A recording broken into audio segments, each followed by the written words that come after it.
boy no sia me my hwefo nyina adwo ema wakwa abadi ba XTV enwumre no sia kase so kase boy efrin kramponi mantemu dia poko as festus adwo presa bedi ne mo ene ye hye sanson sa okopie mu ewa be for tintan kase ne so dia Facebook XTV GH YouTube XTV Ghana TikTok XTV 391 en sama hodo amede ebro enanwumre edoso yen kasa ne dimu akoten bia obeti ene say Ghana mampani na adodan kwa kufu adode atodwa ese ahensam minti me ho ase a ekoso ewo ahensam mu ewo man Ghana mu ama eye asumdwe na hombambo ewo se yendwe wo man Ghana mu no enya de yensa etimika emuhwemo obeti ewo kase eso sanso enu ada ye bo wamane se ECG4 omni PURC4 kwakohia enamo entumu a womo pese yetomo edema womo no na womo dia ba betodwa ese entumu na womo kase womo epe no womo pese womo egi se na be ya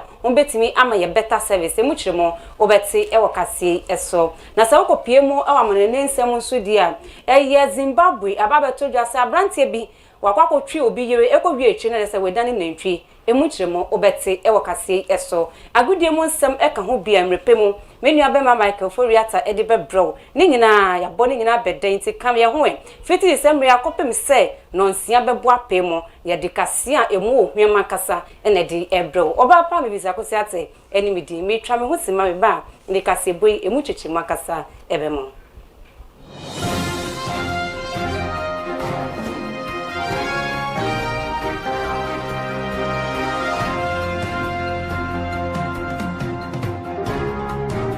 Ediba XTV enwumre no nsia kase so Ghana mampani na adodan kwa kufu ado wabone homodin wone na matran konwa womo efri ahafomante mo womo ekopie mo e Flagstaff House nenomo eno mampani na adodan kwa kufu ado edi ato mo ni mo nse womo hwe na hensem menti me ho ase a ekoso e wa hensem mu no won be ma ne nyina etu etimi etwa wochiremu se ahensem a ekoso ewo mai Ghana mo ampenche peche ye kunkum ye ho ne nyina ne se obi apese obi a ebo ne wosafo ne se wono eno woye ohempo a wote so no e kamia ese amahu babo enya asundwe wo se yenya ewo mai Ghana mo no enya de yesa etimika sanso ena ma ekabubruja ena ebo omai no enti wode ato omonim se wo mo hwe na ahensem ntokwe biara ekoso no wo mo twa ne nyina eso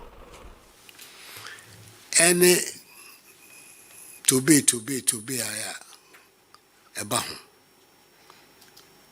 aban tumi se hu sika pa soja fo be baba hwe na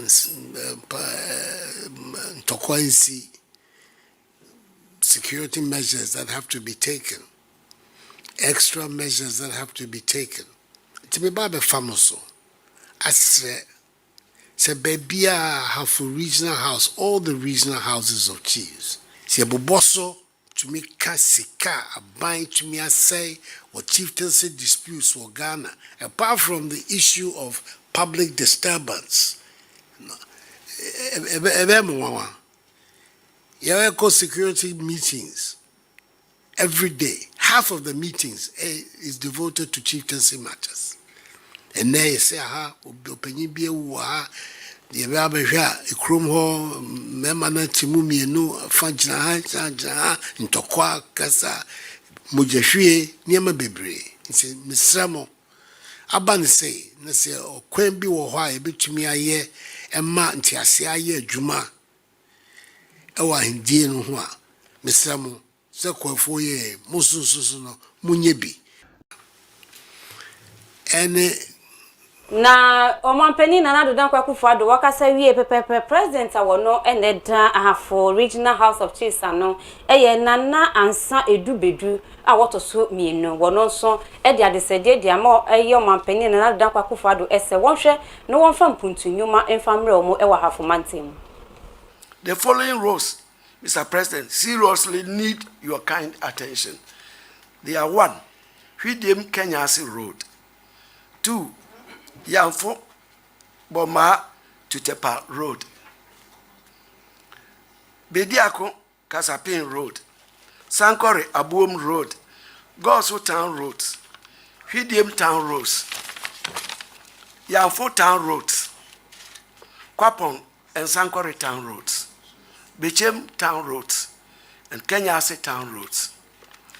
On appointments, Nanam wish to plead with the president to consider our citizens when he's appointing road boards and councils for corporations. Intino, a year I have for Regional House of Chiefs, President Awoda Womo Ano, a year Nana and San Edubedu, a water sumieno, and a witime Akasano. Na eno diabo wa manie, say a year ECG4 into more ediba ye, and your munkun, Ghana Water Company Fonson, Edwomu dear Ediaba, Nenomo and a PURC a woman, and a Shessa a queen na eswono, woman echo share and Central Fonson, echo be, Nenomono, and Omodia tuja essay. Eka anapo se into more womo April, womo print to most and a be young. On bet media CSC, Yamano mo picture mo, na service a womo edimayeno, and concubane say, dum so besan koso, and apose wako bill pipe no, na in so emma, inti enunti, and on pen to most and a be young. On bet me amma ye service, a mo hum ankasa. Wapenia wono any year manager corporate planning monetary, and offense no evaluation at the Ghana Water Company, a year set Eric. Atteh wono ende kasaye.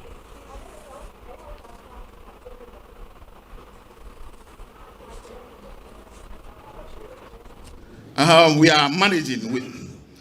It is a take or pay arrangement between Ghana Water and then the BBDG. What it means is that we have to pay a capacity charge of 1.4 million Ghana cedis dollars every month, $1.4 million every month. Whether they are able to provide you with water or not, you have to pay. The challenge here is, even if it's in the tariff, the challenge here is the tariff is approved so many years ago. Another reason why we want our tariffs to be looked at is pollution. And chiefly is galamsey. We all know what galamsey is doing to our water bodies. Apart from that, it is bringing a lot of cost to the utility. We have to dose sometimes 2 times more chemicals to get the same volume of water. Apart from chemicals, galamsey brings about silt, which will create cavitation in your impellers. You have to dredge, and it's so much cost to us. The sad thing is, even when you extract water to treat, you may have to use about 40% to just backwash and throw it away again. We are managing with. It is a take or pay. Na enwechi eye Mami Awono and the General Manager at Demand Regulatory Management, Electricity Company of Ghana, Mami Savia, Wonoson at the in same say at me editorial. Exchange rates provided by PURC, which is 5.37. So what it means is that for ECG, when we have invoices from our IPPs, there's no way they are going to accept 5.3 as the exchange rate. I mean, when they go out, what they get is the market rate. And this translates into a cost to ECG, and in 2021 alone, it cost ECG 867 million cedis, just for forest losses.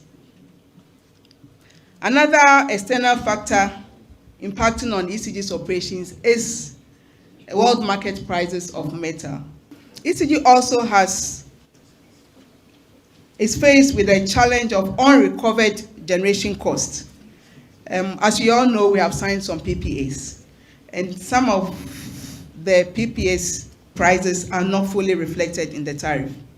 We also have newly commissioned plants whose tariff currently are not part of the bulk generation charge. And we have issues also with variation in dispatch, which has implied costs when it comes to fuel. On the average, after 2022, the 148 is due to the accumulation.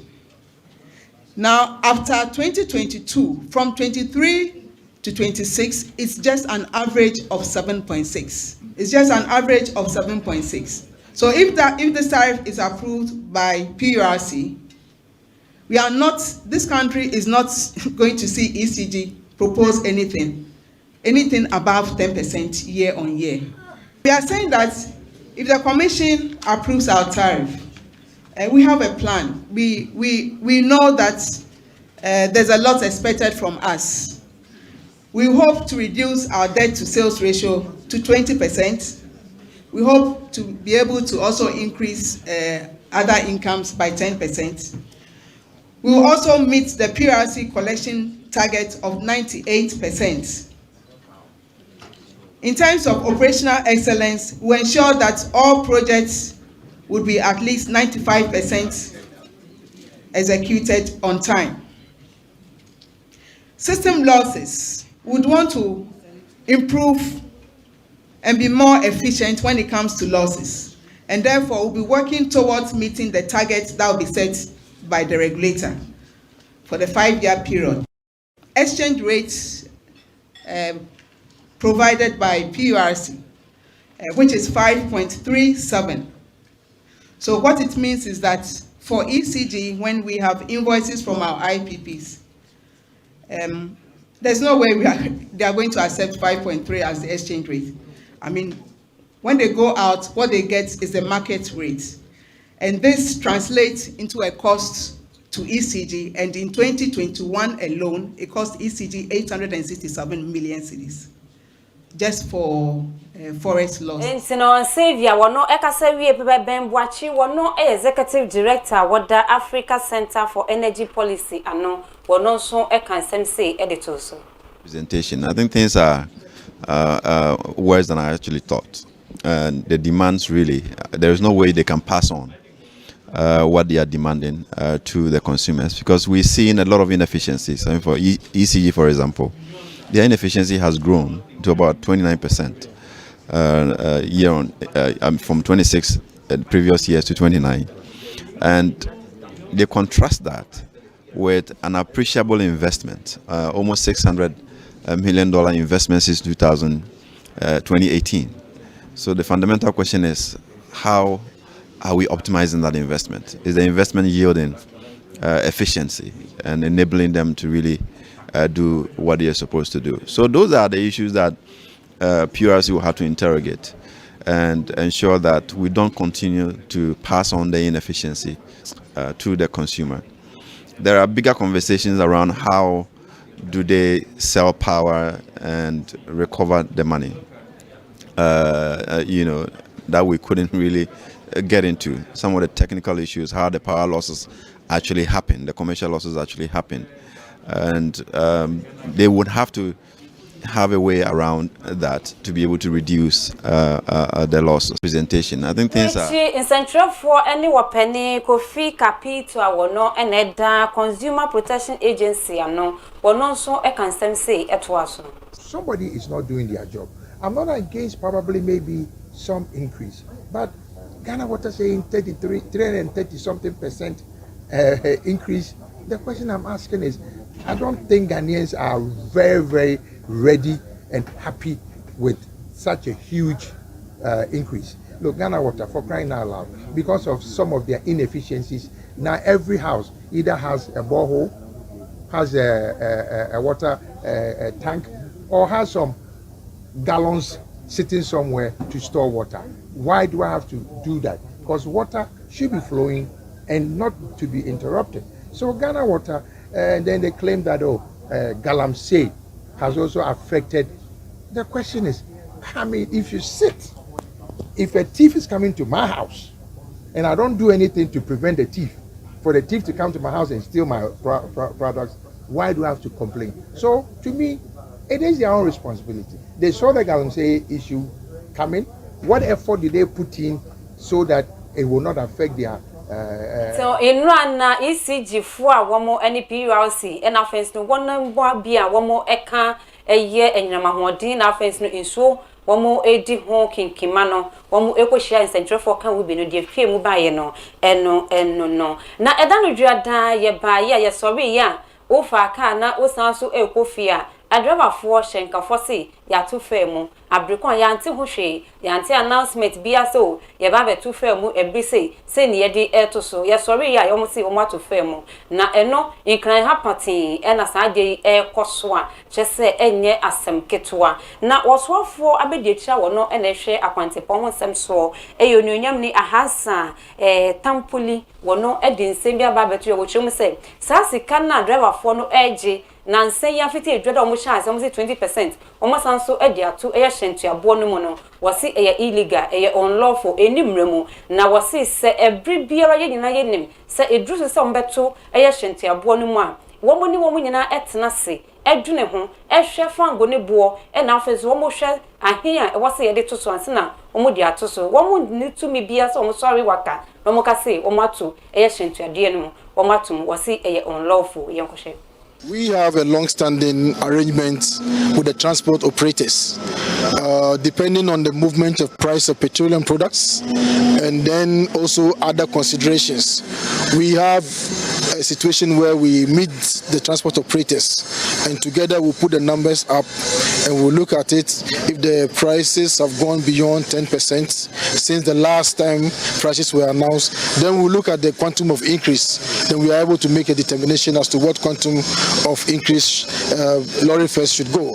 That meeting has yet to take place, and we have called a meeting for the transport operators to come to the ministry for us to have that conversation, and the decision can be taken. So for now, that decision has not been made. We haven't had that meeting, and I believe any other person who is charging any fares will be doing so unlawfully, contrary to the established arrangement that we have. And reaching Central for Sansuko Pimo, I was Santiman and Saudi when it honor, Uti, some would was soon to honor with him, some Camilla Saint Crown, and a sign to mono, a chassis. Na Santimantem Fonsono, a driver for near passages for a day no more can Ediafa, Shentia Bona, yes, say, Yatumuno. Yes, we had a two when but they be on bombisa. Oh, you're okay, you're okay. It is over 50%. At the BR week, we are 2 full. 20% they were from. Yeah, then Sha said, but I'm too much on Gabby because they say, Lolo, I diesel. They be at the Bechibesabia. No more too much, and I might have to do one. I think Buakra, Sisia, Joshua, 5 cities. Well, but Sisia, you said you could do. Send you have a job out. Oh, Mam 20 Ghana, I'm a Tom and if it's so fast. Na petrol, I didn't do so. Baco, 2 cities, kids will be a buying the practice. I know, Mom, why I call him no more back cry. I also swear. And there you go. Oh, reflect me. If you friend don't walk up tomorrow. Over to them, for young for a car. Yes, we had no, Santimantem Fonson, one more enemy work there at me a day at one no. Now, and not that I will send be a sea, a war, Kete Cratchy. I know a war from Mantemo, a car be an registration number AGR 2392 one more, and now we are school phobia. Your name, dear, see school for Malcolm song. Car way 8 me a tree far, one more circle reach, Nipper Malcolm Sia. Just say, woman tonanum a one said, Bakuna Canada, a chimney yadian in Wyatt Papa, just say, and ye as some kit or X News, to a science in so, Ediamo. Yaba Kodi, baby Odano, a mod. Toyota can registration number AJR 23922, and Akuchiafa, a Sukuma France soon be a swa. A moon siadi a munumonwa and was sure woman qua, Yaba Kodi, baby Odano, a mod. Sankwa nhyia esi wo ankase ye wokete krache kwantemponso wo krache Westminster mu woti mantamo na mofrey apon school ena sare hosemi esi wono ma asemi si ye bi no wo enchiri ene se onhye nanim de kodie potia na ye odrobani ya wode ebetwifa mofrey eso Toyota car registration number JR 23922 ena akotwiafa esuku mofranso bi eso a emu nsia de amono mu hono a ene wo hire wo monkwa ya ba akodie baby odano emu oden sankwa nhyia esi wo ankase ye wokete krache kwantemponso wo krache Westminster mu woti mantamo na mofrey apon school ena sare hosemi esi wono ma asemi si ye bi no wo enchiri ene se onhye nanim de kodie potia na ye odrobani ya wode ebetwifa mofrey eso Toyota car registration number JR 23922 ɛna akɔtua fa asuku mmɔfra nso bi ɛso a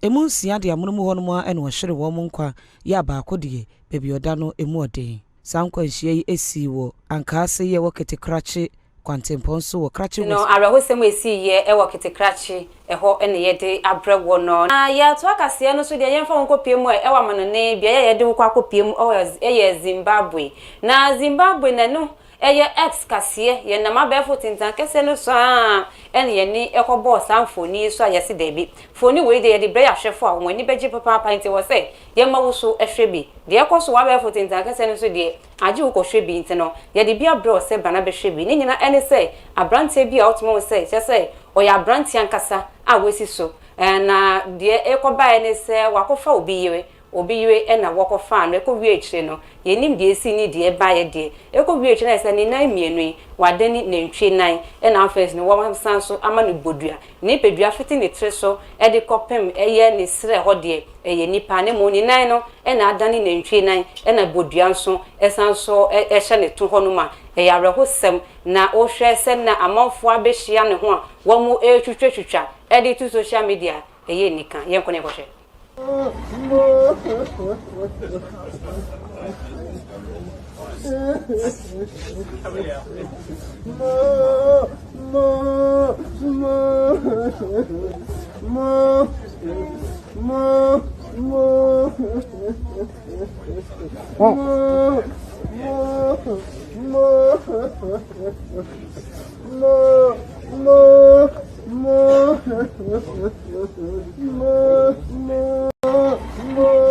Entino uhu ye die esi ye yarahosem ye ekire bibiom sa wu na ukoba sa obekwa kwafo obi yira endie wo ne wonyame enanim entino wei eni die koso e wo Zimbabwe ye de abro sa nyume no nsia kase ye ngira wo musam isu ne na nyume kase ye de bro ne ye mfa ne nyina mfesi ameda wase sa wonya brain adaje na wo hwe XTV ye nyume no nsia kase uhu me live de ye Facebook XTV DH Samsung YouTube XTV Ghana TikTok XTV 391 Diojina camera nechi emami DJYX Faith etanechi se pintim Samsung diotwa mi tu mu Bismarck Law etanechi se pintim na mi producer Stephanie na executive producers na Nandra Sapoma na friends opening Samitu ga na ye na yedi kase ebrewo me Obaapa Mavis Akosua Atteh me no be ma microphone ata na didi Akosua agudi mu nsem ebrewo me da wasi emamu enihwe